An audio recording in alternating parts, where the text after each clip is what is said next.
All right, all right. Good evening, Good evening, Jeremy. Jeremy. Good Good evening, Good Jeff. morning. morning. Good evening Good to all evening our to all our viewers. viewers.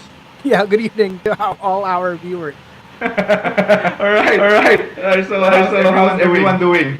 It's a It's a Sunday Sunday night. night. All right, how All are you, right. How are you, Jeremy? Jeremy?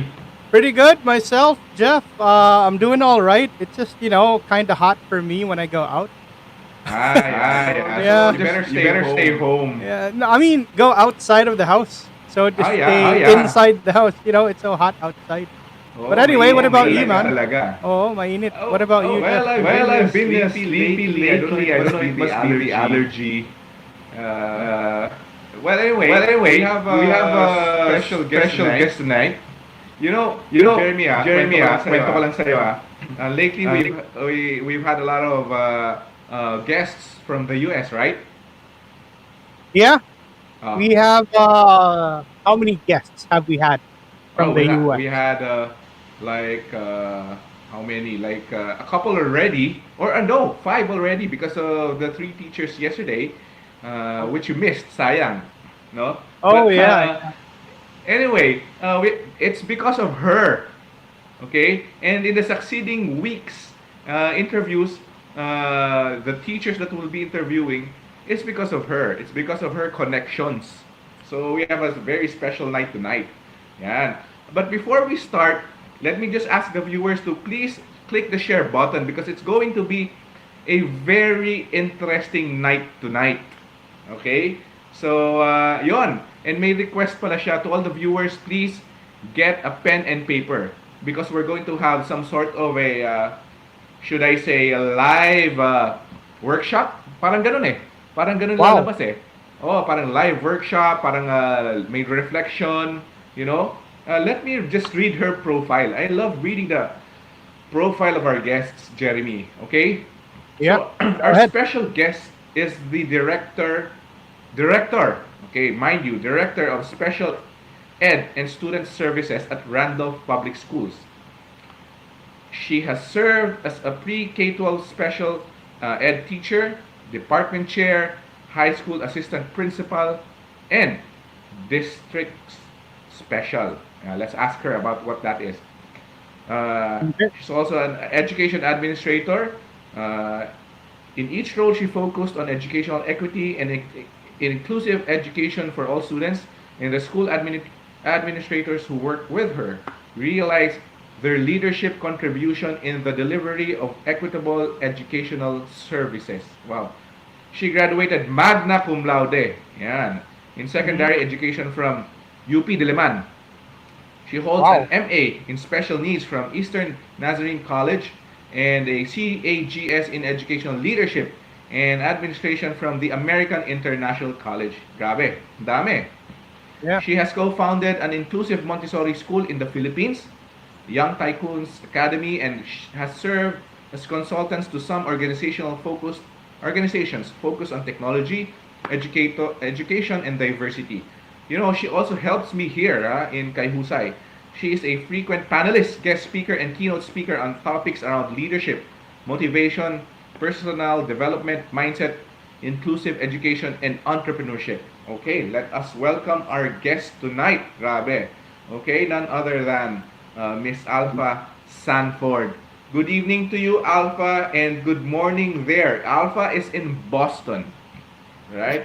Yes, yeah. Good evening, Jeremy and Jeff, and good evening to all of you, our viewers out in the Philippines, and good morning to those viewers here in the US. You guys really did a good job reading and introducing me, but I'm here to humbly tell everybody first and foremost, I want to thank you for giving me this time and I want to thank you for allowing me to share some of the knowledge that I know to all of you. So instead of you spending some of your precious Sunday evening with your families, imagine you are going to be with me today, which is amazing. So thank you. Thank you very much. Eh, Alpha, thank you for the honor. Yes. We've been planning this for weeks, and finally, Alpha's our guest tonight. So anyway, Alpha, what are you busy with lately? What have you been doing lately? Yeah, a lot of things are happening here in the US, but I've learned a lot in the past 3 months. Uh-huh. On the personal side, I've learned to do how to cut some vegetables and things like that. But on the professional side, I continue to grow. I take this time to read a lot of books to connect with my inner self, and which actually has brought me to this stage at the moment. Shall I Great. say? Yeah, yeah, yeah. Yeah. Yep. All right. Good. So let me just start by again telling everybody that I come from humble beginnings. Okay. So those things that you guys had mentioned about me, that did not happen overnight. In fact, I want to tell everybody a wonderful story. I came in the US with only $100. Imagine $100, okay? And in a matter of about 10 years, right? That $100 became $100,000.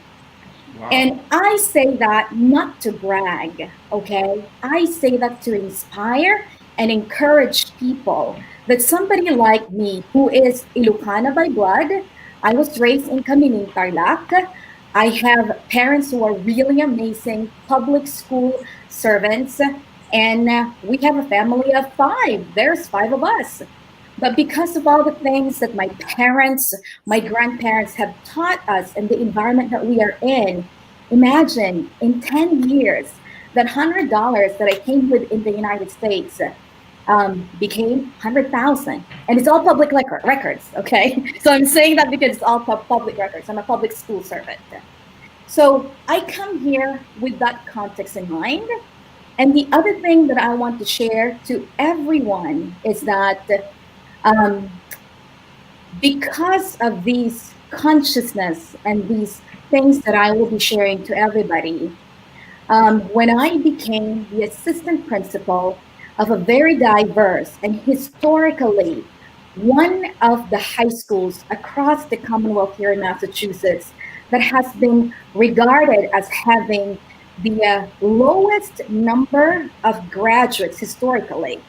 But when I became the assistant principal, in a matter of 2 years, because of this level of consciousness and the way we're leading, myself and the rest of my team, we were able to actually lift that high school up, and we were able to actually increase the number of graduates from a historically low of about 7 to historically high of about 90%. And in about 2 years, that high school was named one of the top 500 high schools here in the United States, which is amazing. So I come here because of those two things. And because of those two things, I want to share to everybody what are the things that have worked for me. And I want to go back and just share with you that one day, right? You come to a point in your life where, wow, what happened? In 10 years, I was able to achieve that. So one Saturday, I saw something when I was cleaning, and that something was my list, my goal list. And I realized, oh my gosh, I'm at a point right now where I got all those things on my list. And I stopped. And something inside me told me, Alpha, you gotta have to write something. And I did. That's why I wrote the book, The Inner Millionaire Code, which, I am going to share with you the contents of that book. And from that, right, from that Inner Millionaire Code, I was able to also reflect and figure out, being in the public school for at least a decade, what are the things that have helped me become a better leader? And what are the things that really have made me become from a top-down, very type A leader to now what I call a conscious leader? So this is why I'm here with all of you tonight. I'm here to tell you all about it. Sige, thanks. Thanks for telling us your story. Sure. Thanks for telling us that you started from having $100 to having $100,000 in 10 years. And Alpha, thank you for telling everyone that it doesn't happen overnight. Yes. Yes. That indeed there has to be an effort, and I like and we love that. Yeah. So tell us about what conscious leadership is. Yes. So here's the thing. In reflection of what's really going on across the world right now, we are in Uh huh. pandemic. And here in the United States, we are in what we call an area where there needs to be an awakening. And everybody, please go get your pen and paper because this is very important. I want you to write this one down. And this is what I want you to write. You're going to have to write, you cannot solve new problems with the same level of consciousness. Okay? Did you all get that? Okay. You cannot Okay. solve new problems with the same set of consciousness. What do we mean by that? Right? So there's the very simple wisdom out there that if you keep on doing the same things over and over again, obviously you're going to get the same results over and over again. Same thing with leadership. In order for you to really elevate yourself and really solve a new problem. Right now we have a new problem, right? Or has been there for at least 3 years. And now we're coming again, at least here in the United States, this sort of, not really quite a new problem, but to some people it's a new problem. You need to have a new set of consciousness. So before I move on and really defining what Alpha Sanford believes to be the conscious leadership definition, I want everybody to reflect on this question that I'm going to ask you. You ready? Get your pen and paper. I want you to reflect this. My question to all of you is, do you believe that a leader needs to have a title? Okay, needs to have a title in order to lead. Okay, let me ask you again the question. Do you believe that a leader needs to have a title in order to lead? I'm going to give you 30 seconds to at least think about that. Yeah, as a teacher, right, we have to give you this incubation time. So 30 seconds, I think that's a good time. Okay. While waiting, say hi to Kay. Hi, Oh, Kay. hi, Kay. Thank you for connecting me to Jeff. Thanks, Kay. And yes, of course, thank you, Kay. Ha? Sana pwede kitang mag-guest, ha? And it's because of you I met Alpha and, of course, the others. Thank you to my wife, who's the friend of Kay. That's right. That's right. That's right. Okay. So, did everybody get a chance to actually reflect that? Is anybody typing in their comments on the comment section? Yep. Yeah, for Please, those watching comment. and listening, Yeah. just type it here in the comment section. We will be waiting for your answers. All right? Awesome. But someone says, Sir CJ, proud Ilocana here po, Ma'am Alpha. Proud Ilocano here po. Oh, wow. Bun sir, Ilocano ak. Nalayag Ilocano, di Ilocano ak amin. So it's all good. I'm proud. We gotta preserve the Ilocano language. All right. Okay. So going back to the topic, right? My question to you about leadership. For those of you who said no, you don't have to have a title in order to lead. That's the correct answer. Honestly, you don't need to have a title. You don't need to have a PhD. You don't need to be the principal. You don't need to be the president, the CEO, the CTO, the COO in order for you to lead. In fact, here's what I've learned from my father. My father always said that actually leadership starts at home. And I actually expanded that. And after I reflected on it, I realized actually leadership starts from you, okay? From within you. Because how are you able to lead others if you cannot lead yourself first, right? How could Right. you have other people follow you if you yourself, you are not proud to follow what you have inside you, right?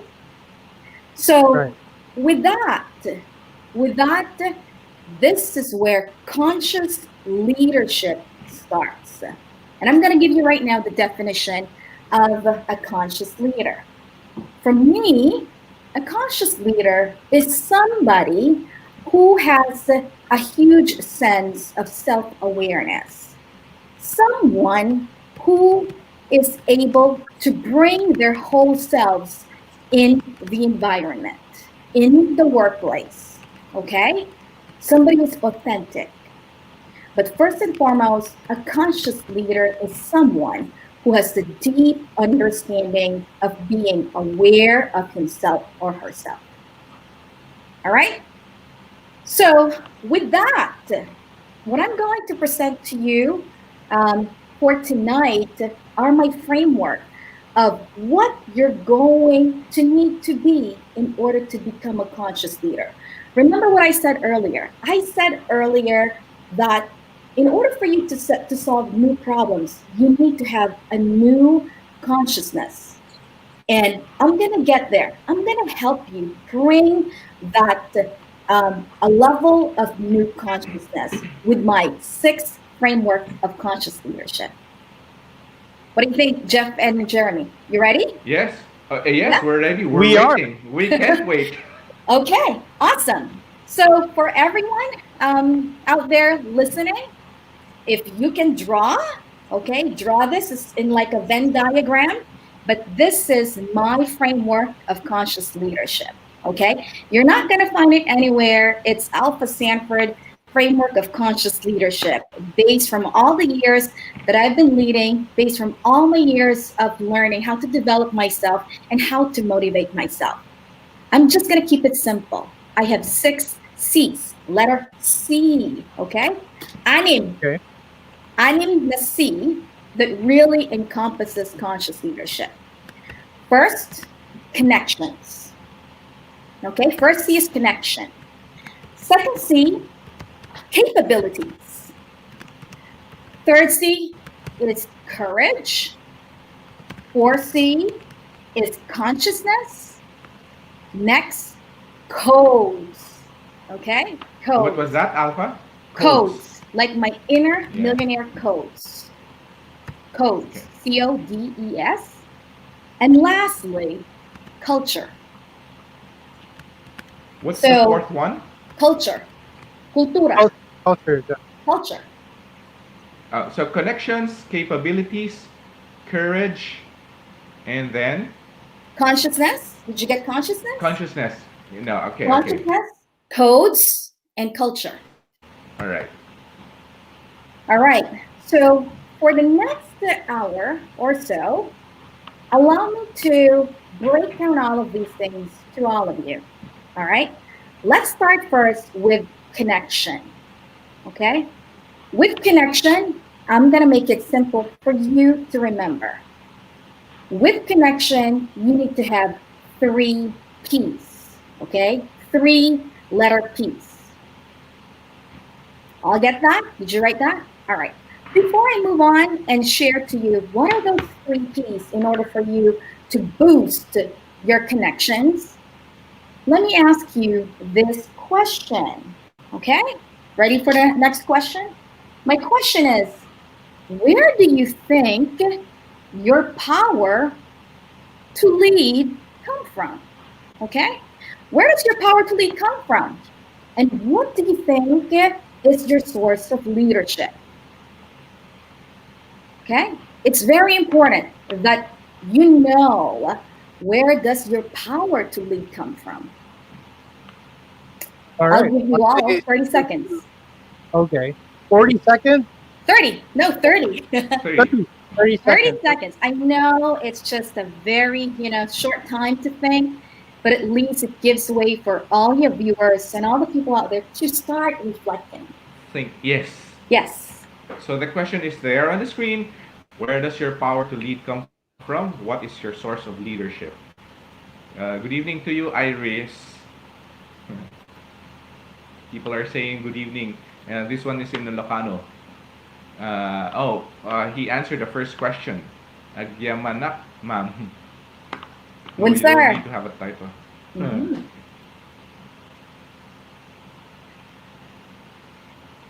All right.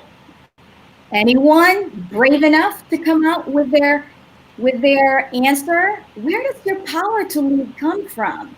What is your source of leadership? Jeremy, how about you? Where's your source of in my case is I think it's from my knowledge and wanting to be able to use that knowledge. Okay, well, I sort of agree because knowledge that you have acquired because of your consciousness, of your conscious effort to seek out knowledge, and that kind of paradigm enables you to have that power to lead. That's my take on this. And so the source of leadership comes from my mind, I guess. Yeah. Well, I Okay. may be wrong. There's no right or wrong here. Everybody is really developing their skills, right? Yep. Yes. So thank you for sharing, Jeremy, and thank you for sharing your answer, Jeff. So are you ready for Welcome. me to share with you my answer to this question? Oh, yes, I Yes, Okay, go cannot. ahead, Alpha. Oh, good. here, So someone here just we answered, go. Alpha. Someone Yeah. just answered. From Lennis, experience, inner consciousness, or will? Okay, thank you, Paul. Thank you for your answer and thank you for putting out your answer there. I really appreciate your courage to answer that question and to put yourself out there. It takes courage, right?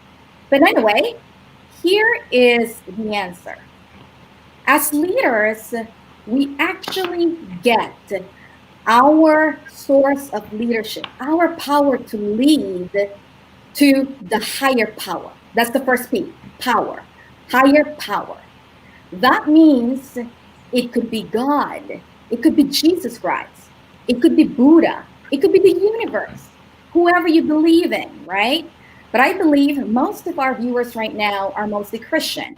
So I would say that the source of your leadership, the source of your leadership is higher power, and that's Jesus Christ, right? So I'm going to give you Yes. just a little bit of an analogy in terms of that. It's like the source versus channel. Your Mm-hmm. source of leadership is the higher power.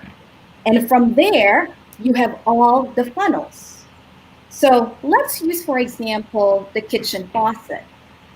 So if I ask you the question, where does your water come from? You may probably start to think that it's coming from the faucet, right? Much like how I heard you start to say, from my knowledge, from my Yeah. experience, from my will, those are all good. But actually, the first thing that you need to establish to have that connection of a conscious leader is that connection to the higher power, your source of leadership. Now go back to the kitchen faucet. Your source of water is just the faucet, but the water could be coming from the underground. The water could be coming from somewhere else, right? That's like being a leader. Your source of power to lead is the higher power. And then from there, you are the funnel of this leadership message. And your funnel of leadership message could be through Kaihusai, through social media, through your schools, to your churches, and also at home. If you're the dad, you're the mom, you are exercising your power to lead at home. All right. So that's your first P for connection. Okay. Second P for connection is purpose. Okay. Purpose. Here are my questions to all of you. As a conscious leader, are you humble enough to really connect with your purpose? Do you know your purpose? Do you know why are you doing these things right now? Do you know why you're leading schools, why you're leading organizations despite all the things that are happening? If you are clear with your purpose and you're connected with that, that's amazing. If you are not quite there yet, then humble yourself to be able to seek out that purpose. And how? Very simple way is pray, meditate, which I'll talk about later on, right? Right. And then the last one, in terms of like connecting, strengthening that first C to become a conscious leader, are people. Okay? Look around you. Look around you. I have another question to all of you right now. The people that you're around with, okay? Yes, I may pull this question. How many Facebook friends do you have? Right? But here's the deeper question. Those Facebook friends, those social media followers that you have, in times of pandemic, when you may become broke, when you may become homeless, or if you don't have anything else left to your name, how many of those friends that you call friends can you easily talk to and say, hey, can you please have me stay in your house for a night? Hey, can you please feed me? How Okay. many of those followers and friends that you have can you rely on? How are you connected? The real connection to people, right? Right? So that's your Right. third key. But if you're leading organizations, you're leading schools, or if you're leading a country like the Philippines, right? Here's Right. my question to you about people. How are you lifting up these people? How are you recognizing their strengths so that together, in solving a new problem, together you can both raise each other up and really solve a new set of problems? That's your key. That's the people. And you yourself, you're a people within an organization, within the system, within this universe. All right? So, All right. I'm going to stop in terms of that first C. It's about connection. I have a question to all of you, and it may not be flashed right there, but I always love to reflect. When I was a teacher, when I continued to rise up the ladder, at the end of the day, I take my time to reflect. And at this moment, I want you to reflect. Out of those three P's that I had mentioned to you around connections, what area do you think you need to improve on? And what area do you think is your strength? Take a moment to just write it down. The first thing that comes to your mind is what it is. Don't overanalyze, just write it down. Okay? 30 seconds. What about you, Jeff? My connection got cut, so I'm left Oh, with what I remember is purpose. And the so first one, you need to improve your connection. probably. Intended. Yeah. Yeah. So true, so true. Yeah. So we Yeah. have three P's, right? The first P would be power. Second P would be purpose. Power. Yep. Power, purpose, and the third one would be, what was the third one again? People. People. Yep. People. People. So there you go. So which one do you need to improve on? So the listen to all the viewers right now, we are waiting for your answers also. Yep. Someone just said, great topic in the midst of heavy rains. Blessings to have you as the speaker tonight. That's from Miss Yem Castañeda. My pleasure. My pleasure, Paul. Thank you. Yan. Sabi naman ni RJ, servant leadership. Yan. All right. Okay. So, but Jeff, you have not answered Jeremy's question yet. Oh, okay. So I think I need to yeah. I think I'll go with the purpose. Oh, okay. Why? Why Yeah. so? Well, I think it's the I need to be connected more in order to firm up on my purpose. All right, Oh, to all be right. sure about it.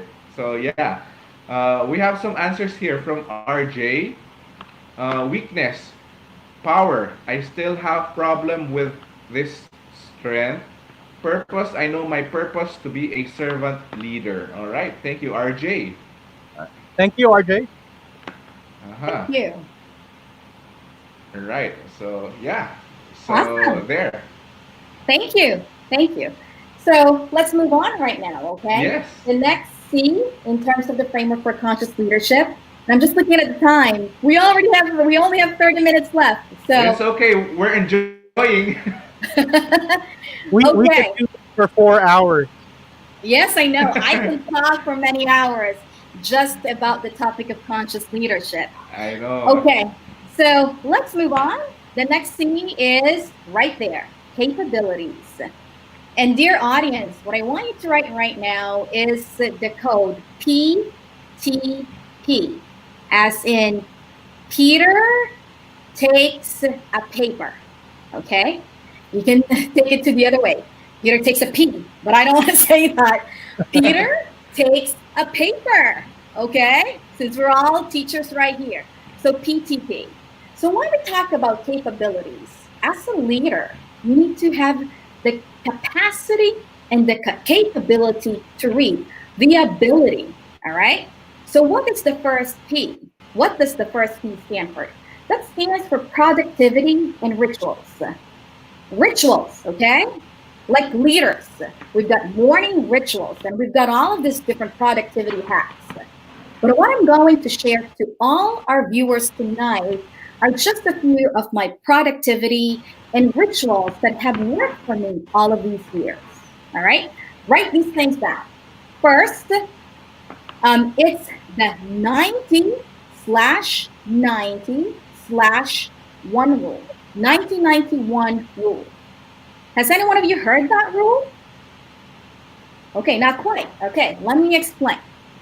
As a leader, and you want to make sure that you're using most of your time, you use this 1991 rule. It goes like this. For the first 90 days, right?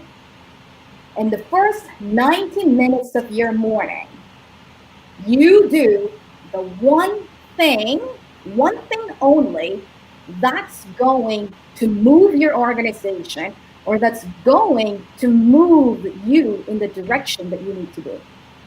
Okay? 90/91 rule. Did you all get that? By doing that, people may think that you're a superwoman, Superman. People say all the time, oh my gosh, Alpha, do you ever sleep? Yes, I do sleep. But because of us, because of me learning how to have this total focus for the first 90 days and the first 90 minutes of my morning, I'm able to finish projects like this. And you do it within the first 3 months. And then after that, boom, you're good, right? That's the first productivity tip that I can tell you. The second productivity and ritual that I do is what we call the 20-20-20 rule. Jeff and Jeremy, do you both have any sort of like morning ritual that you follow? Sorry, what was that? do. You do? Okay, Jeremy, what's yours? Let me hear it. I do. So when I wake up, I don't reach out for my phone yet, so that I have the right mindset to answer the calls that I've missed or maybe answer back to the emails that I've had. And for me, it really is getting my mind ready for that day to happen. So I need some silence, some quiet time for about 5 minutes before I proceed with my day. That's awesome. What Yeah. about you, Jeff? Oh, me? Yep. My day starts the night before. I try to plan my day before I go to sleep in my head. I love So that. I try to make a picture already in my mind how the day will happen, and then when I wake up in the morning, well, I take around 3 to 5 minutes before I do something. Okay, Then good. I'm glad that you guys have that sort of like ritual. But what I'm going to share to you is similar to what Jeremy had mentioned. It's the 20-20-20 rule. What that means is that immediately after you get up, the first 20 minutes of your day, do something rigorous to your body, meaning to say exercise, jog, Zumba, whatever that looks like. Do it for 20 minutes. And by you doing that, you're really activating the neurons in your brain that really helps you think. And then after that, the next 20 minutes, immediately after you're done with the exercising and Zumba, take the time to quiet your mind, meditate, pray, whatever that looks like. And the last 20 minutes of the first hour of your morning, use that to journal, use that to reflect. So you've got 20-20-20 rule. All right? Okay. So, and then the next one, the next productivity and ritual that I love doing because it's like you're not doing it is what I call the 60-minute university. What is that? The 60-minute university is that look at your time of the day where you have 60 minutes. In my case, it's my drive going to work. It takes about 45 minutes to an hour each way on a good day for me to get to work. And in that time, I plug in either my podcast, either my online subscription to all of these different motivational, personal development, and leadership sites, and I listen. So I'm driving, and at the same time, my car serves as the university, right?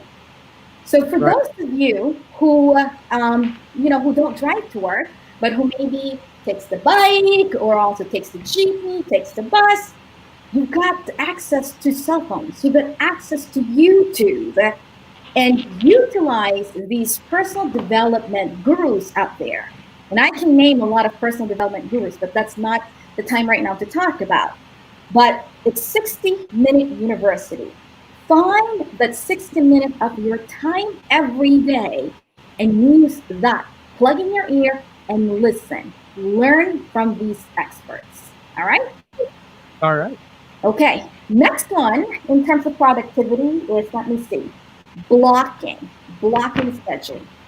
So I tell this every single day to all the leaders out there, right?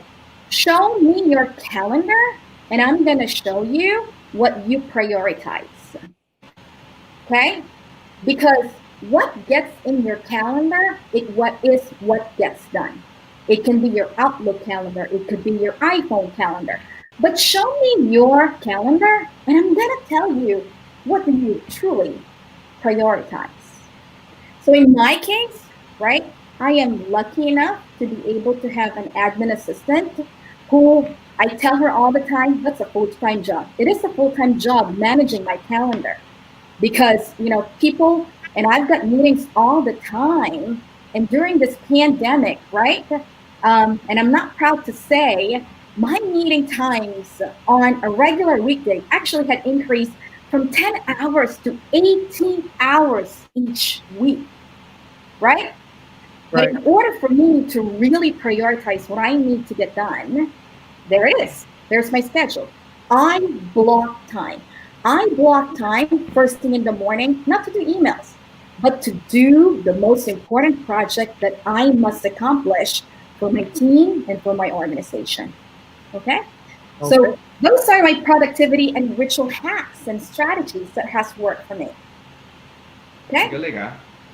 Yeah. So it's Thank really you. blocking the first thing you need to do is to block the time right away to prioritize on self-development Yes. or anything that has to do with how to bring the company forward, right? Yes. Absolutely. Right. That's Good. actually Good. one more thing. You made me think of something. If you really want to advance yourself as a leader, I'm going to give you one word only. This is what it is. You need to have a monomaniacal focus. Okay? Ah, Monomaniacal. Yes, focus. yeah. Total focus. And that could be 30 minutes, but in my case, it's 90 minutes a day for 90 days. After that, move on. Yeah. You can relax, right? You can Yeah. relax. Yeah. Yeah? Yeah, Mhm. just to tell you, I started Kay Husay April 1. I'm just starting to relax this June. There you So go. yeah, you really have to, focus a lot of energy during the first 2 to 3 months. That's it. Really great energy, you know. I mean, there's nothing to do during the quarantine, so might as well focus on something, on building something something productive and beneficial to you and your organization, Jeff, right? And not just to us, but to everyone who's watching right And to now. It's everyone also as well. productive for them. Yes, Yeah. All great. right. So that's my P, okay? Peter, okay? Peter, under your capabilities.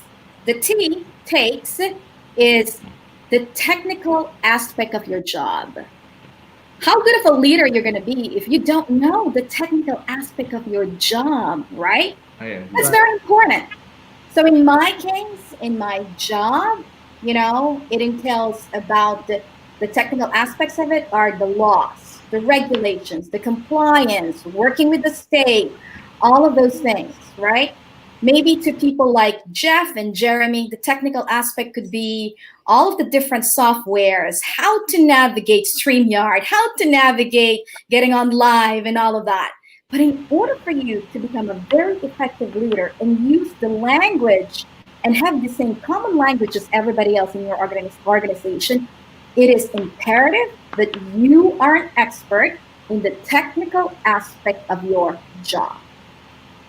Okay? Yeah. All right. And then the Technical. last one, Peter takes the paper. The other P is really the practical side of your job. What I mean by the practical side is how do you show up? You show up on time. Is your desk organized, right? Yeah. How organized are you? Do you keep what you say, your promises? When I talk about practicality, it's the attitude piece but more so your integrity, okay? Because what good does it do if you're very productive, you're very good with your technicality, but you don't have the soft skills? This is what we call the social emotional part of being a leader. In fact, here's what I'm going to share to all our viewers. When I went to the Harvard Graduate School of Education program, there's one thing that I actually learned from one of the professors right there. And she told us, if you really want to become a great leader, first, you need to have an iron fist on one hand and also a velvet glove on the other hand. What does that mean? At times, you need to pull out the iron fist, right? You know that. When it's time to have those difficult conversations, it's time to really get the order out, if you may call it that way. And then there's time when something happens, and again, we have difficult conversation, and you need to show your empathy to the organization, to the people in your organization. That's the time when you have to put out your velvet glove. And also, as conscious leaders, right, and as leaders, there are actually moments, even micro moments in a day, that you have to use both your iron fist and then your velvet glove. You have to have those things ready at your disposal every single time. Okay? Okay.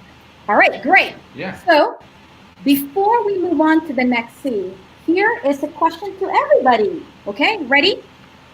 I want you to reflect. With your capability as a leader, do you believe you are irreplaceable? How will you ensure that you have a specialized skill that will make you so valuable at work that you get to stay in the company over and over again because of the certain values that you bring to the company or to the organization or to the school or to the institution? Okay? So take 30 seconds to reflect on this question, and then we're going to move on to the next C. So, with your capability as a leader, do you believe you are irreplaceable? How will you ensure that you have a specialized skill that will make will make you valuable at work? Wow. Okay, yeah. Wow. It got me thinking also. Yep. Yes. Especially on the skill, Jeff, right? Yeah, yeah, yeah. Specialized Oh, skill that I only have. Yes. Or maybe Mm-hmm. yeah, so that makes me the cream of the crop, huh? Okay. Mm-hmm. So So let me ask. Yeah. So to the viewers right now, what's that specialized skill, diba? That makes you exactly. stand out. Yeah. That will make you be like what they call the linchpin. Is that the one? You remember that book? Well, you can use the word linchpin, absolutely, by Seth Godin. Beautiful book. Yeah. Beautiful book. Uh-huh. Yeah. So what skill do you have? Cow Jeremy. Oh, nobody's irreplaceable. Someone said nobody's irreplaceable. Well, yeah, that's true though. I mean, Yes and no. everybody has a skill, right? Everybody has a skill, but you have to make sure. Well, for me, you have to make sure you keep on improving. Uh-huh. Yeah, that's my take there. So, when you're out there and when you're up there, people will look at you and try to do what you can do. So it's your Mm. role as a leader to make sure you are always. I learned something. Okay, always make yourself obsolete. I learned that during my when I took up my masters. Always make yourself obsolete. And that means when you make yourself obsolete, you become a better person. You have upgraded your skill already. You become version 2 or 3 of yourself. Hmm. Okay. That's right, Yeah. Jeff. Yeah. Which actually made me think. This is another question. I love questions. That's how you start to think, and that's how you actually start to change, right? But here's my question: Right. what is the best investment you can ever have in your life? What is the best ever investment, right? Yeah. What do you think? Oh, nga, no. What's the best investment? I think it's ano eh. Uh, hmm. Well, knowledge, knowledge, and investing time with people. Yeah, and Uh, not just that. Actually, the key here is actually investing in yourself. That's why, yes. to all the viewers out there, thank you so much. This is actually the perfect time for you to use this idle time in life. You are investing yourself, you're investing your time Yes. to listen to experts, to listen to wonderful leaders, teachers, and things like that. And we want to thank Jeff and Jeremy for doing this because really you get the best ROI, return of investment, if you actually invest in yourself. So continue to Yes. learn, continue to better yourself so that you will be continuing to be part of the company. You Yes. will not So be replaceable if you continue to invest yourself. Invest in yourself. here's yeah. Here are some answers, Alpha, Okay? from Rosary Ignacio. Okay, dedication and positivity. So that's her answer to the question, the skills or what will make you valuable to the company. So that's dedication and positivity. Okay. From RJ, I think I myself is replaceable in terms of work and career, but we do all have our unique capabilities. Maybe for me, continuous innovation and Yeah, improve to do your goal in time of need. absolutely. Uh, Innovation. from CJ, knowing how to listen to your members. Okay, I think that's his answer there. Yes, Working more with your heart. it's critical to work with your heart. Here's another one. Continuous learning and growing from Diana. Yes, And very here's true. from Beth. Make sure that you always be remembered by your subordinates with all the things you do. You nailed it, Beth. Yeah, awesome. Great answers, everybody.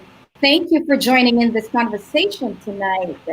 So I think let's move on to the next scene, shall we? Yeah? And this time, the next scene is courage. All right. This time, this is not my original version, but it's actually um, from Dr. Brene Brown. Brene Brown is an American author of many great books.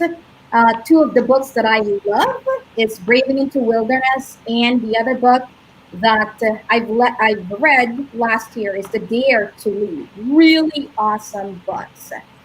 And in times like this, leaders and conscious leaders per se need to have that courage. In fact, let me remind leaders that instead of leading in fear, right, operate with confidence rather than fear. Always operate in confidence because you know your job. You know what needs to be done. And pull it out from you. You are confident. Fear, put it away. Okay? Put it away. So, in times like this, when you need to be courageous, show up. Show up even though inside you you're still nervous, but show up with a smile. Like today, right? This morning, I'm like, okay, ooh, geez, I'm a little bit nervous. I'll be talking to Jeff and Jeremy's followers. This is my first time to be live on Facebook. I'm a little bit nervous, but it showed up. I'm here for all of you, right? So operate with confidence. You've got a lot of things already there. You're already strong and operate with that confidence. All right. All But right. when it comes to having like conversations, sometimes having those difficult conversations, you need to be brave. Do the braving and take your pen and paper. I am going to share to all of you what this braving stand for, based from Brene Brown.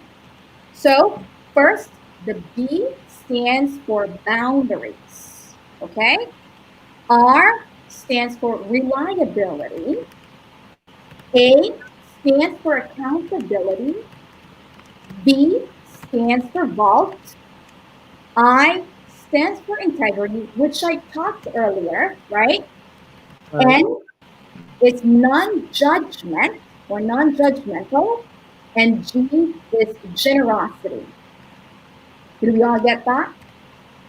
So allow me to just quickly go through this one.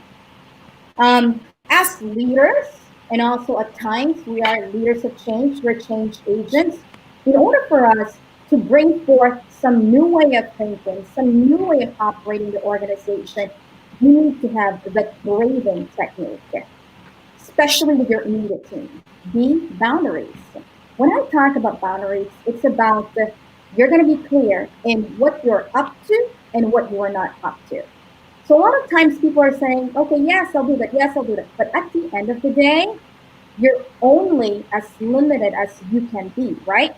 We only have 24 hours every day. And you cannot be saying yes to all these opportunities.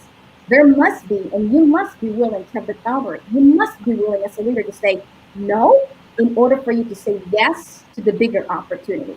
That's boundary. Okay? The next one is R, reliability.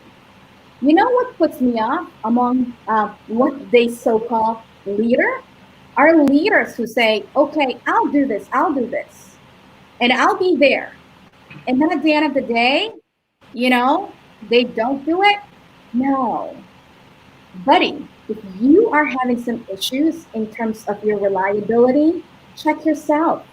As a leader, you need to be reliable. You told me you're going to give me that paper you had mentioned to me, and we had an agreement that you are going to provide me whatever that project needs to be done at a certain time. You and I agreed on the time frame, and I Mhm. expected you to be reliable. And you did not show up. You did not give it to me, right? Right. That could be Right. a challenge, right? So you have Yeah. to be reliable in order for you to become a leader. The next one is accountability. Same thing with reliability. But I'll give you one thing. I need an accountable partner when it comes to my weight loss. So I have a group of wonderful women here in Boston who encourages me to really continue with my weight loss or my weight management. So we are accountable to each other. Hey, did you do 10,000 steps today? How come? Let's do it again tomorrow. Did you do your Zumba? Did you do your exercise? How come? You need to be accountable. Okay. V, This is important. Vault. Okay? Vault. I have a staff of, let's see, I've got 3 clerical admin assistants in my office. And then I've got 2 wonderful coordinators that I work directly, right? And I've got 6 wonderful assistant principals. When I tell them something that's very confidential and only them would know, I tell them directly that you are my vault. If this ever gets out, right, then I know where it came from because I made sure that only you know about this one. It's not yet for public consumption. It is for us to take. You, my vault. Okay? So leaders in Philippine language, no chismes. When I say you are my confidant, you are my vault, nothing gets out of my vault.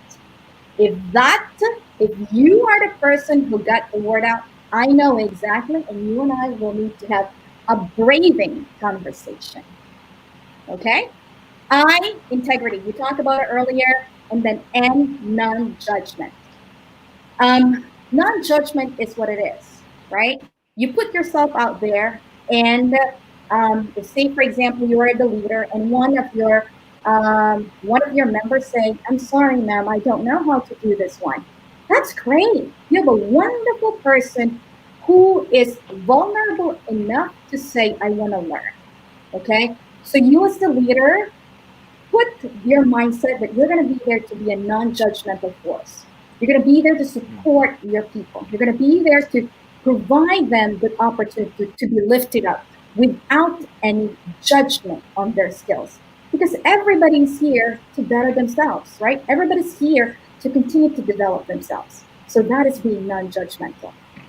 And G, what did I say about G? It's about generosity. Generosity as leaders is really, I know it's your schedule is stuff. I say that because I know my schedule is, and everybody is, right? But most leaders, if it's a priority for them and it's connected with their purpose, then they're going to be generous with their time. They're going to be generous for it. And generosity cannot just be in the form of money, cannot just be in the form of time, but it can be a form in the talents. Share what you have. Share what you know. So there you go. In order for you to operate and lift yourself up from a confidence perspective, try to follow the braving, the elements. Actually, those are the elements of trust from Brene Brown. And this is what I'm going to tell you. If you actually foster a climate of transparency, you will soon have an organization that's actually full of trust. And if you have an organization full of trust, you actually is on its way to a really successful organization. Okay? So that's confidence. So here's my question, reflection to all of you. You ready for your question? Okay. At what point in time have you been challenged? Yeah. Okay? And how did you show up as a conscious leader? Okay? Take about 30 seconds. And Jeff and Jeremy, I just want to make sure it's at 10 o'clock. Would you like to stop this conversation? And we can go part 2? No, I mean, no. No. It's a. Do you? Are you okay? Oh, well, it's a Sunday there, so you're not. Yeah, I'm okay. Let's continue with this. Okay, how about everybody? So I want to make sure. Is everybody still with me? I want to make sure everybody's still awake. Yeah, they're still with you. Yeah, they're still with you. Okay. Viewers, are you still awake? Because, it's going to get us into another maybe 30 to 30 minutes or so. Are they still awake? Here. Give me a thumbs up. Yeah. Yeah? Yeah, go give Alpha a thumbs up. Go answer her question, or go put a smiley on the status or on the comment page. That's right. So put leader. So Yeah, put leader there. Yes, oh, Lennis just said yes. Okay, thank you, Lennis. At what point in, you know, this is worth $500, even more. More than that. Yeah, more than that. Well, while they're answering, I just want to show them something. Your book, all Okay, right? sure. I just I just want to put it on screen right now. So There you go. wait, can you see it? I- Yep, Is it there? Oh, there. it's there. Okay, that's the book of Alpha. Alpha, what is this book? So, as I mentioned earlier in the beginning of this conversation, I mentioned that I wrote this. Something had pushed me to to really write this, and it really talks about. Actually, do you want to move on? Because I can move on with the next C. We can skip consciousness and we can move on to codes, which actually is connected with that book. So why don't we do that? Want to do that? No, no, no. We follow your C. So I just put it there You're while they're thinking. Yeah. Yeah. yeah. No, anyhow, very quickly, in terms of that, the millionaire, the inner millionaire code, um, when it comes to like financial richness and all of that, Uh right? huh. A lot of people are so focused on, oh, I gotta get my first million. Oh, I gotta get to see my bank account to like six figure and things like that. I know that people can get there, but what's more important is really having and having that inner millionaire, so that that inner millionaire through these codes will help you achieve and enjoy life to the fullest. Because what kind of life will you lead being a millionaire or having that six figure or whatever you may call it if you are not enjoying your life to the fullest, right? Right.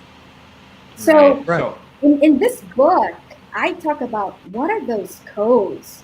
What are those codes, those inner codes that somebody needs to yeah. have in order to have a full and truly enjoying their life in its fullest? Great. And then that is what they will wait in which Alpha will discuss after she discusses consciousness. So you wait for those codes. All Yes, right. thank you. So we have some answers here. Um, Doan said, please continue learning so much. Good, thank you. Liani, yes. Diana, thumbs up. CJ, Thank, Sir CJ is giving his clap and thank you. okay sign. So yeah. Oh, any answers from to Alpha's question? Again, the question is. Let me here. Is this the one? That is. This is That's the the one, right? one. At what point have you been challenged? Yes. Yeah, with a decision that seemed unethical. How did you show? Oh, okay, yeah. Mhm. Jeff, we have a comment. A comment here. Let's read. I was asked to transfer, or oh, an answer from Jem. Okay. I was asked to transfer to grade 6, but I stand on my decision to still be handling grade 5 because I told my principal I am better to handle the grade 5 for I can teach them more now. I can better give them more so they will be much prepared when they reach grade 6, and she just respected my decision. That's amazing. From Jem. Good. That's good. Thank you so much, Mom Jen. That's amazing. People like you, leaders like you, who operate with confidence, who are coming from the standpoint of I can do this. This is my core values is telling me, and you really are confident in your decision. That's amazing. That's quite remarkable. So nice job, Mom Jen. Mom Jen, right? That was Mom Jen. Yes, that was from Yes, Jem. nice. Okay, very good. Good. All right. So why don't we move on right now to the next part of this framework for conscious leadership, which is consciousness. All right. This is very critical. Consciousness. Um, take your pen and paper. I want you to write down right next to the consciousness N squared AD. mad. I'm not mad, or consciousness being is not mad, but it's just the acronym for these things. So the first M, it's talking really about the mind. Okay, and here's my question to everybody. Do you believe that the mind and the brain are two things, or do you think are they the same? Okay, what's the difference of the mind and the brain? Is there a difference? Okay, so let me tell everybody that there is such a huge difference between the mind and the brain. When we talk about the brain, it's the physical organ, that 3-pounder, coiled part of your brain, okay, part of your body. But then when you say mind, this is the one that's responsible for your thoughts and your feelings. And in order for you to become a conscious leader, the first rule is you need to first know how does your mind works. Or in the course that I have created and will continue to create and develop for viewers like you, I've got the rules of the mind right there. But I'm going to give you one quick rule of the mind that actually is being applied not just for leaders, but actually for those who want to become rich. Are you ready? Just one. I'm going to give you one because I have a little group right here in Boston that I continue to have conversation about prosperity. And the first thing that I share with them is this one, the first rule of the mind, which is this. Do you know that your mind operates with very succinct and short, clear words? So in short, if you want to be prosperous and if you want to become better in terms of your finances, you can start to say this, okay? And this is a $1 million technique that I share to everybody. You can say to yourself and into your mind just 2 words only. Wealth, success. Wealth, success. Wealth, success. Right? Very short, very neutral, but these are the things that you start to put in your mind and you say to yourself, because the number one rule of the mind is that your mind responds to short and clear and concise words. Your mind will reject when you say, oh, I'm rich.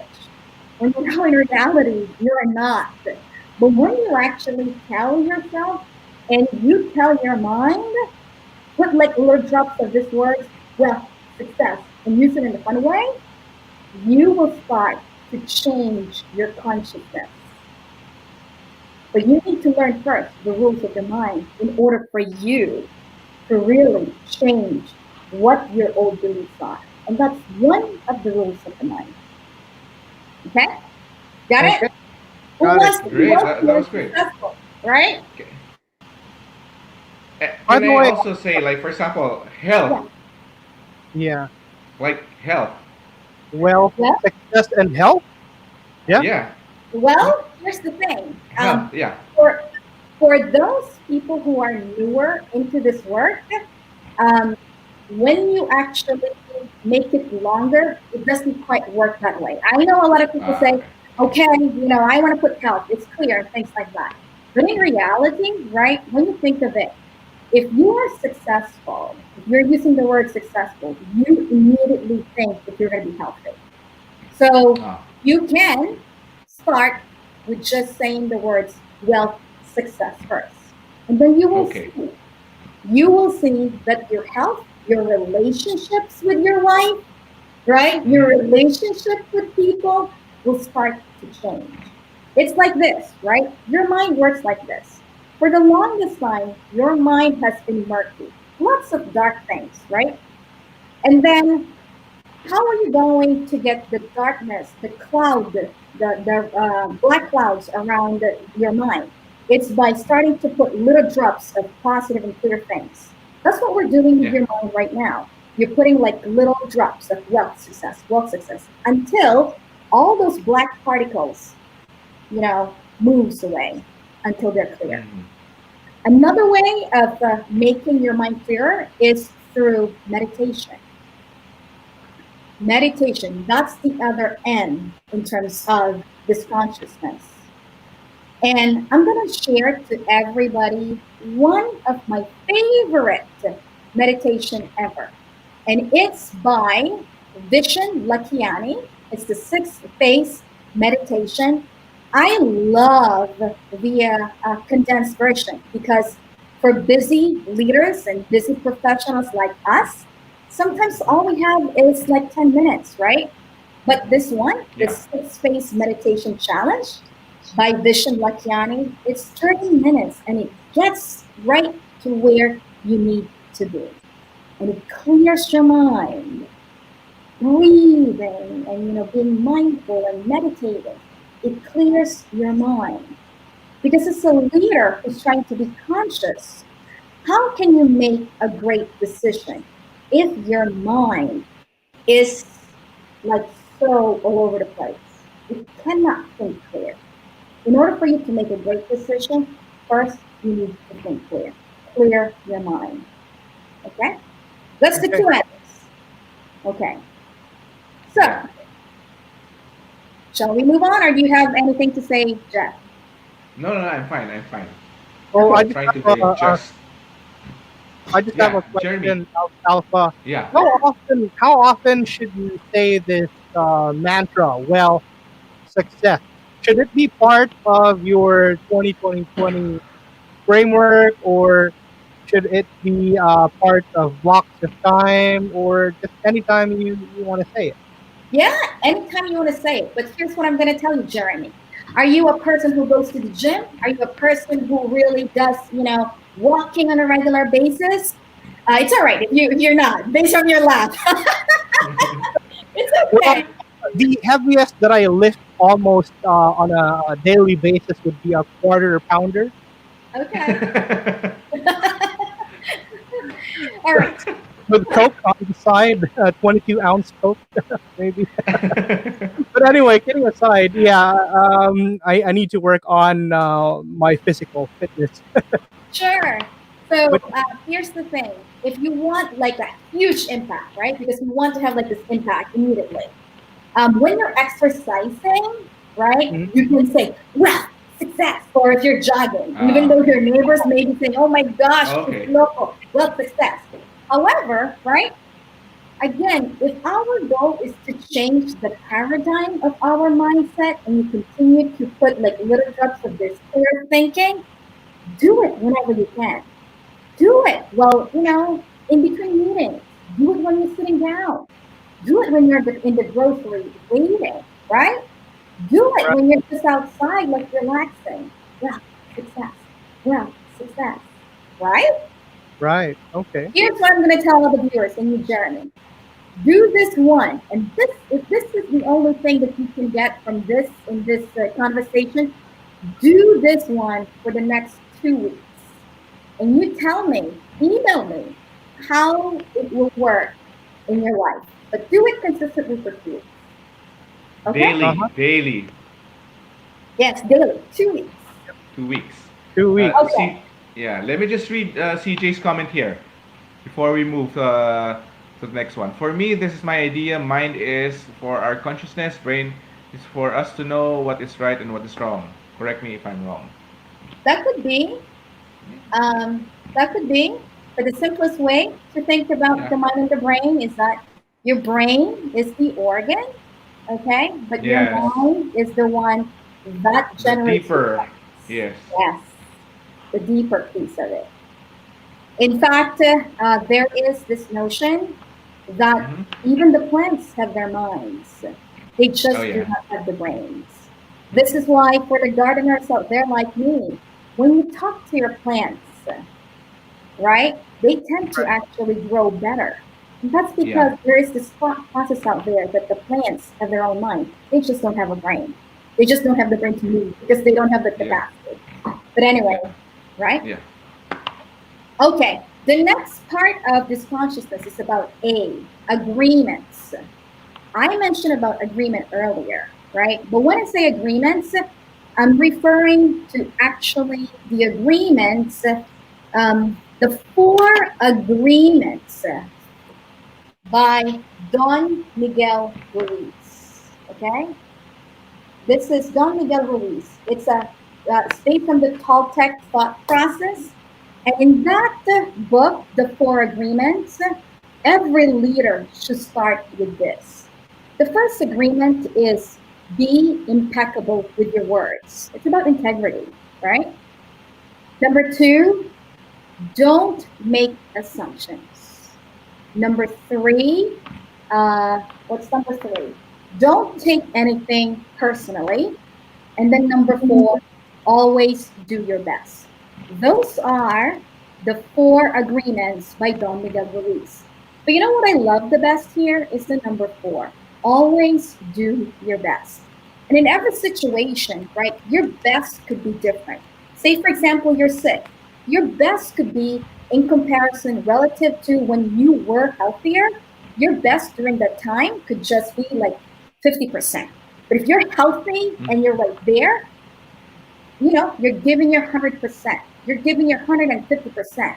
But that is always doing the best that you can in every situation. And every leader, I encourage all of you. And if you want, I can direct you to a link that may actually give you a summary of these four agreements. So I encourage all the leaders out there to read the four agreements.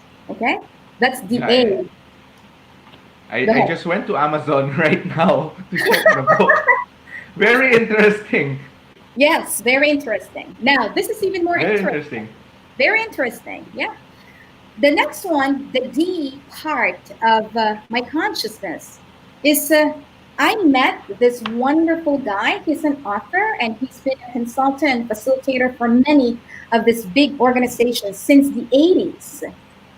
And I met him last year. His name is David Dibble. Okay? David Dibble. David Dibble is actually or was a student of Juan Miguel Ruiz, right here. So Oh, David Dibble has this book, The New Agreements for Leaders. And the D here is David Dibble, the Dibble Method for System-Based Leadership. So David is a good friend of mine, and his thought process is in order for us to really elevate our system, our organization, you need to have this system-based leadership, and that's his method.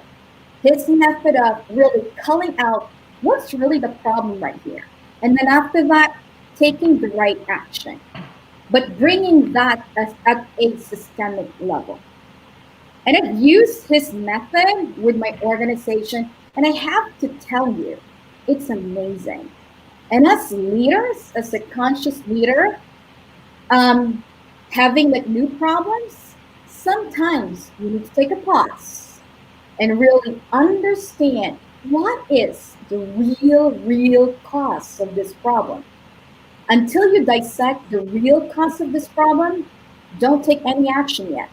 Figure it out, and then once you've gone through the process, then you will be led to take the right action. Okay? So I believe my friend David Dibble has free copies of his book.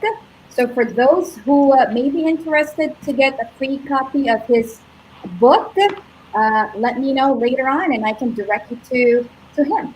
All right. All right. Okay. great. Awesome. Now here's a question to all of our viewers. Just raise your hands, okay?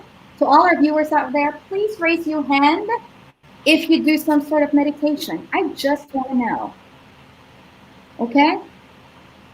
Who among you does some sort of meditation, pray? Raise your hand. Yeah. Just Raise raise your your hand. hand. Yeah, just raise your hand if you do some sort of meditation. There, that question's there on the screen. If you do Yeah. some meditation, please raise your hand. Give us a thumbs up on the comment box or any emoji there. What about you, Jeff? Uh, Do you do some uh, meditation? before I go to bed, No, I use that time. I mean, not really a formal meditation, but I use that time to really think or plan on what to do. Kay says, yes, she does. Yay. And which one? Rosary, she put here. I just can't see it here, but yeah, she did. Okay, here's RJ. RJ said, yes, he does. Hmm. Right. They do meditation. I do. Do you, Jeremy? I do twice a day. Yep. Really? Yeah. When I wake up and Okay. then when I go to sleep, because I have a hard time sleeping Yeah, just yeah, with a very overactive imagination. yeah, I try to calm yeah, myself down. yeah. Um, Here, how CJ often also should does. you how often should you Oh, a lot. meditate, Opa? Sure. So while Jeff is doing that, let me answer your question, Jeremy. How often?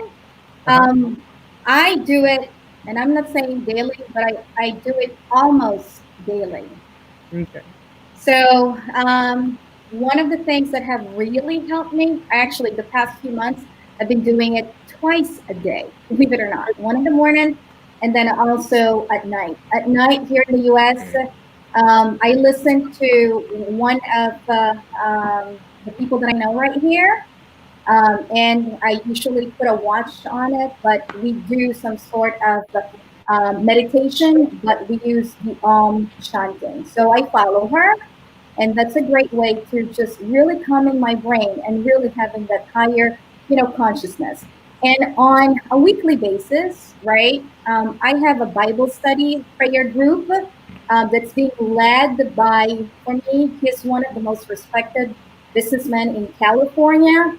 His name is Neil Alcomendras, and he has really directed me in terms of the stronger connection to the higher power and really praying on a weekly basis with a great group of really awesome people. It's powerful. It calms your mind, it helps you think, you have a clearer direction. But honestly, I've done it even like in the car. In the car, you can do that. Although it's not really, it's you need to be skilled to be doing it in Advice. order to meditate in the car. Yeah. Uh, Yeah, it takes training, but it's possible. Yes, praying and So we meditating. have a lot. Yeah. I am so We have a glad lot of to people who hear meditate. that. I am so glad to hear that. Good. I'm so glad to Jeremy that you're doing that, Jeff. I'm so glad also that at night you get to reflect. There are a lot of apps right there. One of them that I love is the Omvana app. Another app that I like is the Calm app for schools. Um, I think Mindful Schools is a good one. Um, and I think with Come, I'm saying I think because I'm not quite sure. With Come, there's also Come for Schools that school teachers can sign up for. At least in the past few months, they can sign up for free. hmm. So it's pretty amazing, right? Um, All right. all right. So let's move on. I'm so glad that Yeah. a lot of you leaders, teachers, and people who are viewing us are really taking the time to meditate and calm your mind.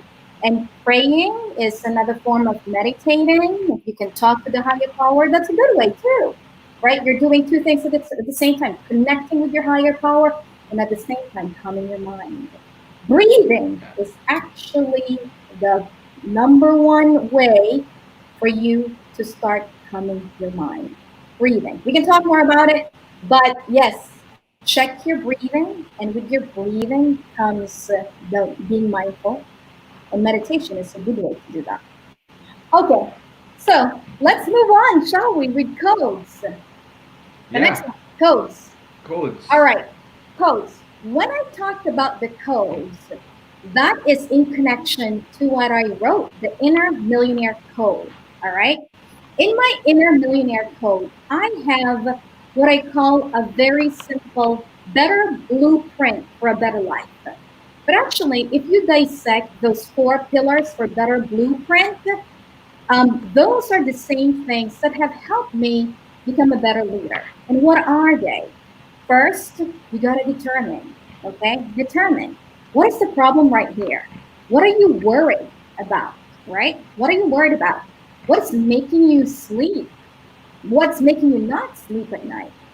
Mhm. Okay, determine the issue. Number two, decide.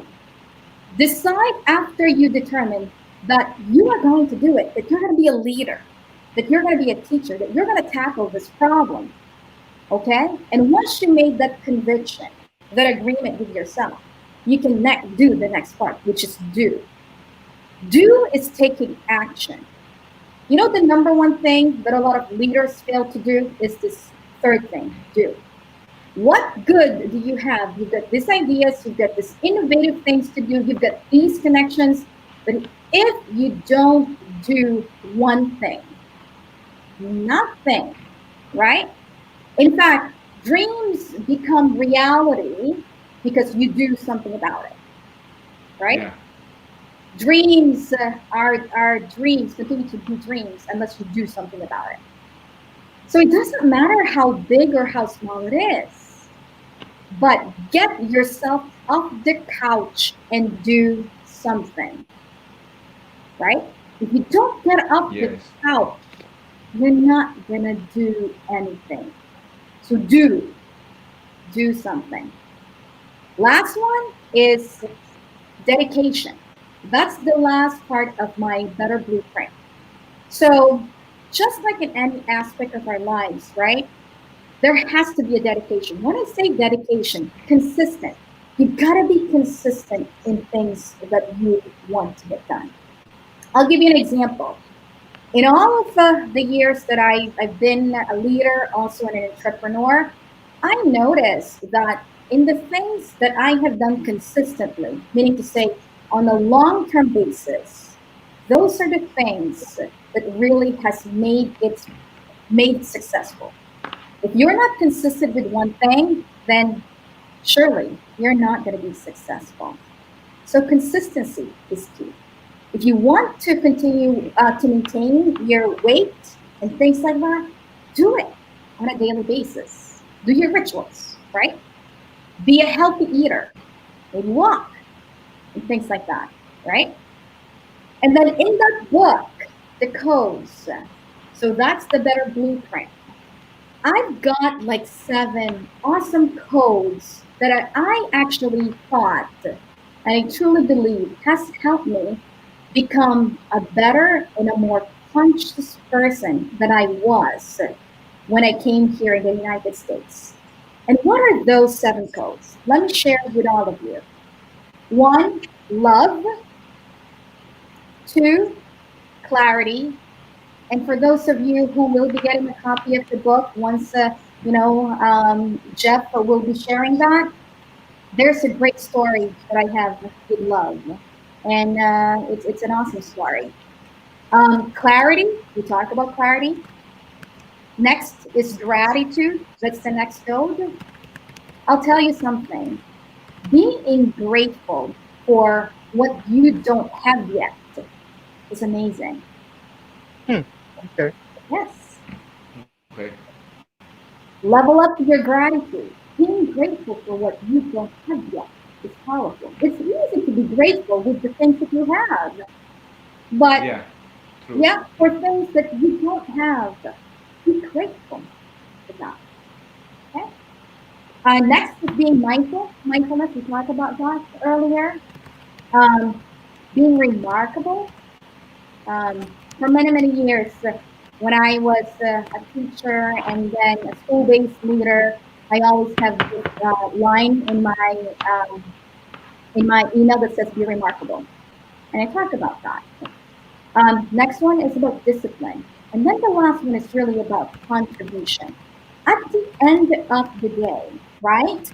As leaders, parents, teachers, educators, COO, CEO, your contribution is what really matters. And this is the question that I'd like to guide your thought process in terms of contribution. The question is, what do you think will your grandchildren be proud of you when they grow up? Meaning, what's the contribution that you have? right? Okay, so that's just a quick rundown in terms of what our viewers may be getting from, from my book, The Inner Millionaire Code. And that is, yes, Here. mhm, yes. So that's the better blueprint, CJ, and the Inner Millionaire Code, love, gratitude, yep, mindfulness, remarkability, the discipline, and constitution. All of these things really make up what you are going to be. A conscious leader, a conscious, a more conscious human being. Okay. Here's All one from right. Doan. Gratitude Yeah. for the things you don't have yet. Wow, Mhm. Alpha. This is one of my biggest takeaways among all other significant notes I have jotted down. I'm glad, Joanne, or however you may call it. Thank you, Joanne. I really appreciate that, you get to reflect all of these things. All right. So let's move on to the last one. It's culture, you know, Culture. it's culture. Culture. Okay. When we talk about culture and the culture of leadership, I'm going to take it away, a little bit step away from the food, the music, the clothes that you wear. Something that's really associated very quickly with culture, right? When I talk about culture and becoming a more conscious leader, I challenge all the leaders out there on these three things. One is the culture of your organization and the culture of your school institution inclusive. Number two, is the culture of your organization, your school, your institution innovative? Number three, is the culture in your organization, institution, and in school equitable? If they're not, why is it not? And as a conscious leader, and also as a person of color leading schools in the United States, we have to make sure that we honor the inclusivity. We honor innovativeness. Like right now, right? You gotta be an innovative leader. You gotta learn how to keep up with the space in terms of the digital world. But at the same time, you need to have and learn how to practice equity. It's the core of this all. All right. All right. So, this is just my last question regarding culture. But for our viewers who are in the United States, that's really a good time right now to reflect on this about culture. Not sure whether in the Philippines we're quite there yet. Maybe in terms of the culture regarding equitable, it's probably more associated with the social economic of the students, but here in the United States and other parts of the world, it's more encompassing. So here's my question. What is your understanding of inclusive schools, innovative and equitable schools or organizations? So you don't need to write your comment in the comment box, but what I want you to do is to just write that down. I just want to have an understanding of your thoughts regarding inclusivity, equity, and innovation. Okay? Yeah, All right. if there are school administrators watching us right now, this is a very powerful question. Yeah, I also like the question, Jeff. Yeah, Mhm. I think we have to already, uh, well, the times we're in, uh, we're really being called to, practice this inclusivity and equity, and being innovative, especially now we are in a pandemic. Mhm. Absolutely. So I think we're coming to an end, Jeff and Jeremy.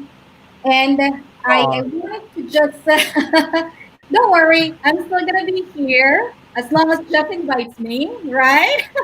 And Of as long course, yes, definitely, yeah, definitely. you awesome. I have want. Sorry, Jeremy, you you have got caught to. there. Yeah, you have to. Oh Yeah, yeah, of course. Yes, yes, yes, invite her yes. again. She's always welcome. Yes, of course. Yes. Oh, there. Yeah. Thank you. So Thank you. yeah. Okay. So anything else from you, Alpha, after this question? Yes, I want to actually conclude this wonderful conversation with all our viewers and with you and Jeremy with one thing, okay? And with all of those different C's, my framework of conscious leadership, it all boils down to this one thing. For me, a conscious leader is somebody who leads with a soul, SOUL. And I'm going to give you the definition of the soul in two ways. One way is in noun way, noun, Mm-hmm. Noun, and the other way is through verb, action. So Mm-hmm. a conscious leader is somebody who leads with soul. The soul in the noun way stands for S, somebody who actually stops with their body and their mind.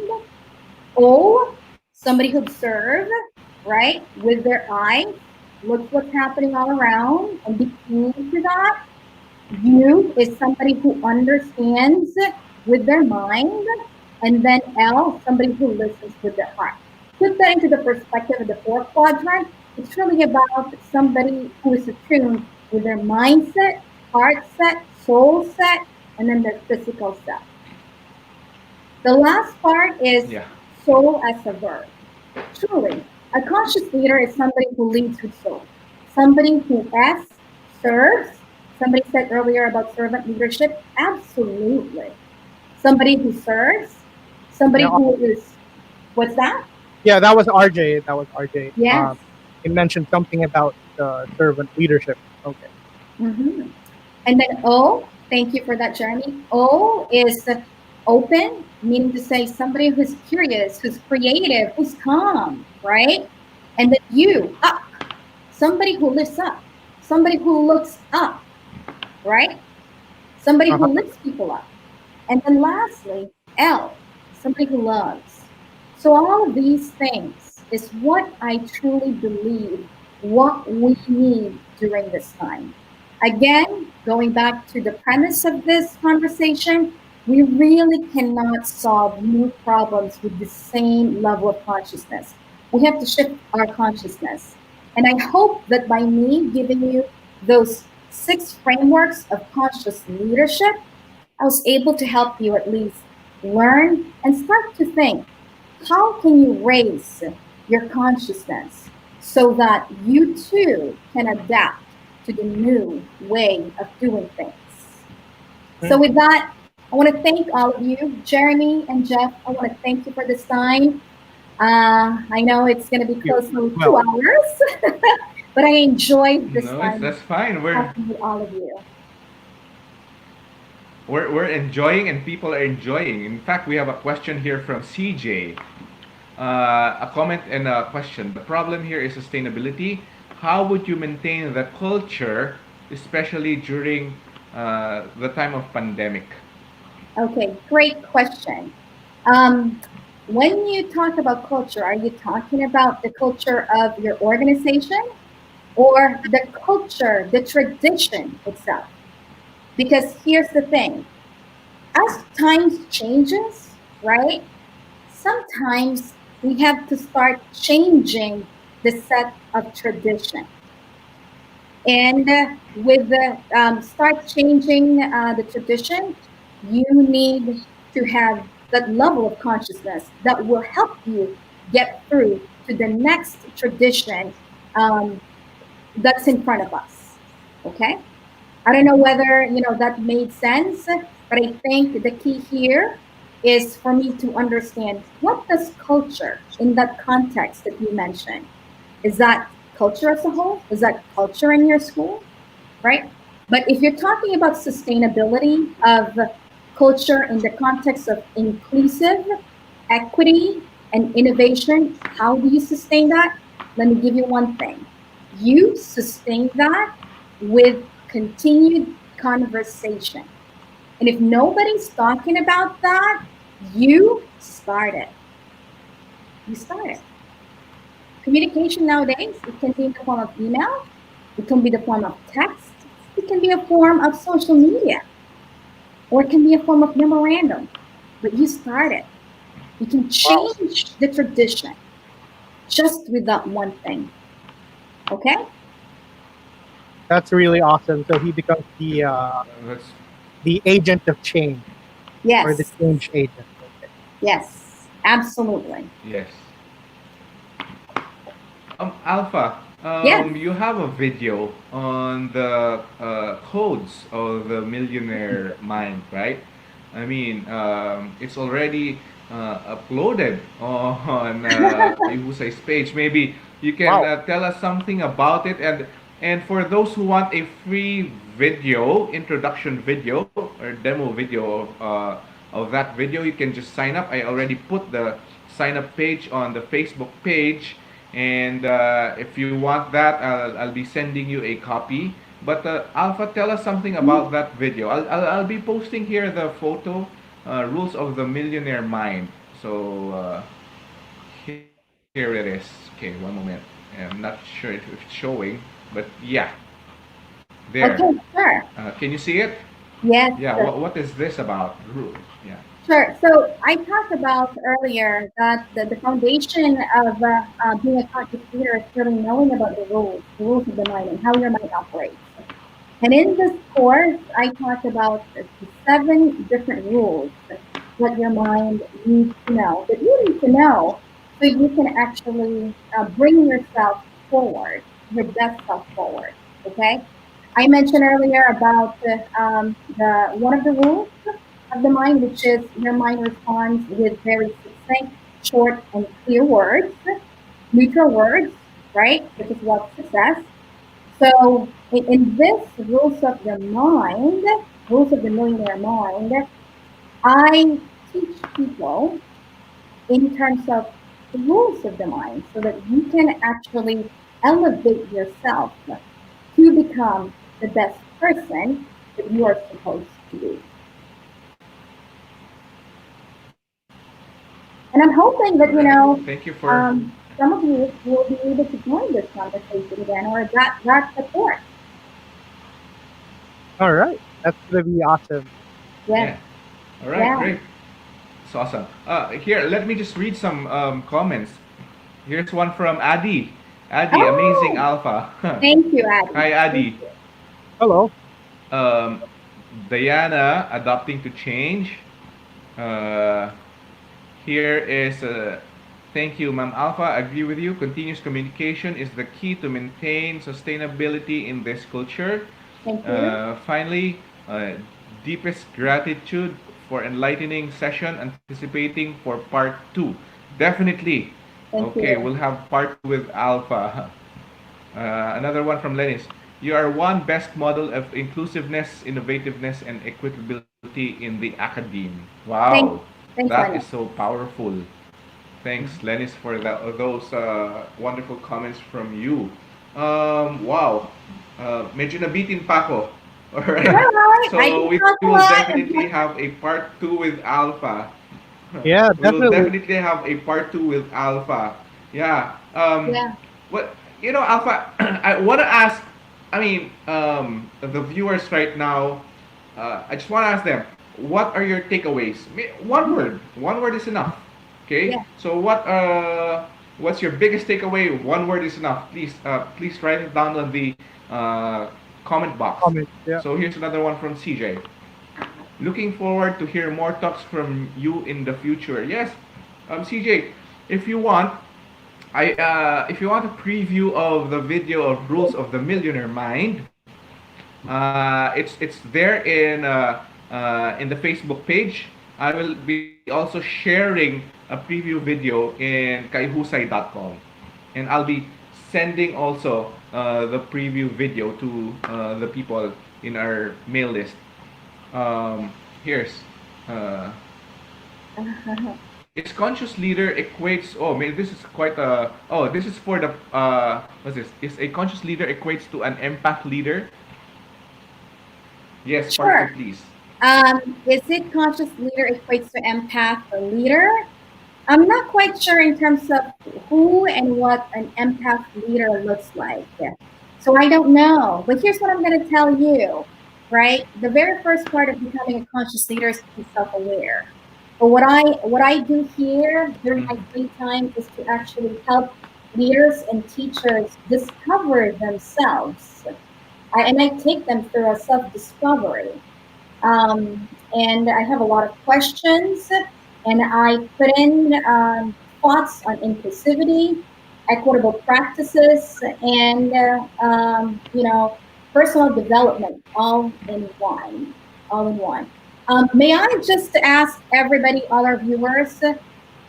I talked about higher power earlier, right? As your higher connection. So my ask for everybody is that if you enjoyed this wonderful conversation with Jeff and Jeremy, may I ask you to please share to all your friends, to everybody out there who you think may Yes. need the same message, who you think may also struck a chord in them, because we're here to lift each other up. And I am glad to be the channel or the funnel of the message from Jesus Christ, from my own higher power. And if it struck you in many ways than more than one today, please do share. I will absolutely appreciate it. Thank you. All right. All Yes. right. Yes, I agree. I believe that there's a reason why you're watching this. And Yeah. I'm sure you know someone who needs to hear this message. So please, share this video to your friend or your loved one. All right.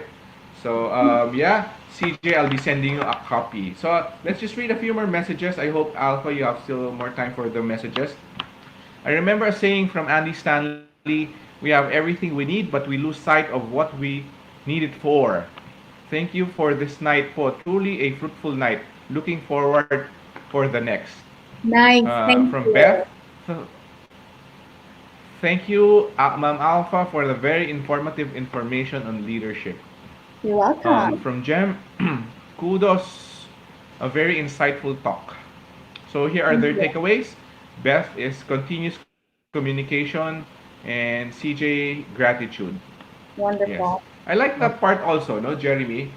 Which Yeah, one? the be thankful for the things you don't have yet. Yeah, and the key That's word there would be yet, right? Because eventually yet, you will yeah, get have it if you do something about it, yes, right? And yes, you're conscious about it. So I really like that. yes, Thank you, yeah, Alpha, for that. You're welcome. You're welcome. yes. Ito pa, being grateful, and dami, and finally from It's Doan. fun. Yeah. Biggest takeaway, yes. Conscious leadership equals shifting to a proactive and realistic perspective, self awareness, and making do with what we have while moving forward to reach more. All blessings to be thankful for, even as you have yet to achieve them. Ito, meron pa from Nina. Thank you, Nina. You know what's nice? What I'm thankful for tonight, Alpha? Aside from being you sharing your knowledge, okay, the people who are sharing their thoughts, no, I'm seeing new names, new faces sharing Mhm. their thoughts, answering the questions, and I'm very thankful for those answers, no. Yeah. And I'm Definitely. also grateful for those who shared, di ba? I'm also grateful for those who will share, about Yes, to share of course. this conversation. Yes, yeah. Thanks, Ma'am Alpha, for opening our mind in leadership. We serve upon we serve So, open up love with yes. guidance. Soul, yeah, soul, yeah. So, Serve open up love. That's soul, yes. All right.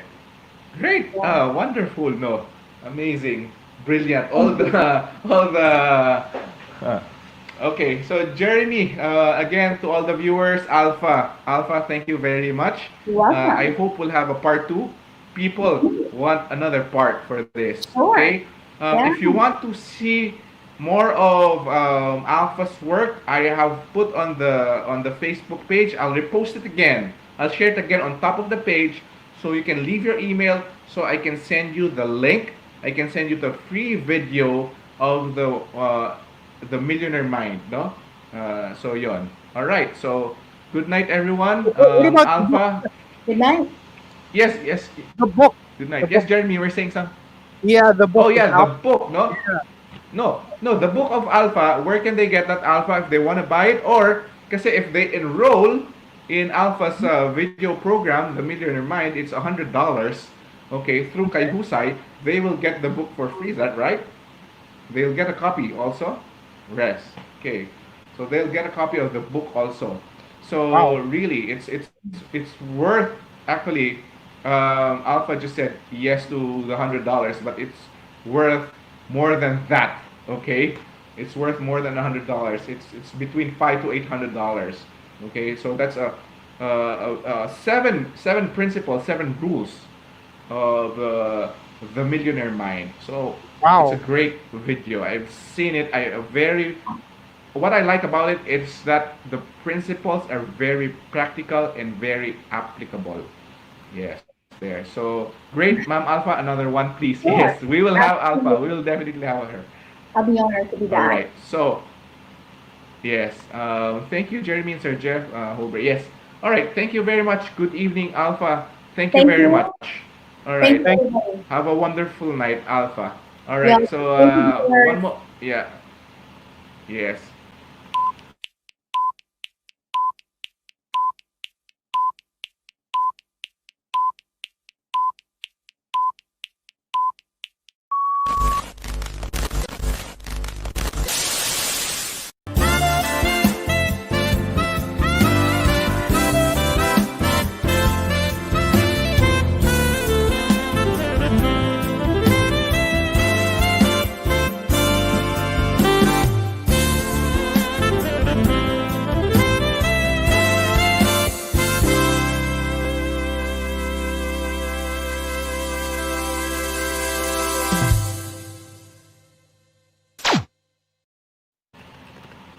Yeah, I'm sending a message to Alpha now. Thank you, Alpha. Good Okay. night. Good Good night. night. Okay. Good night, everyone. All right.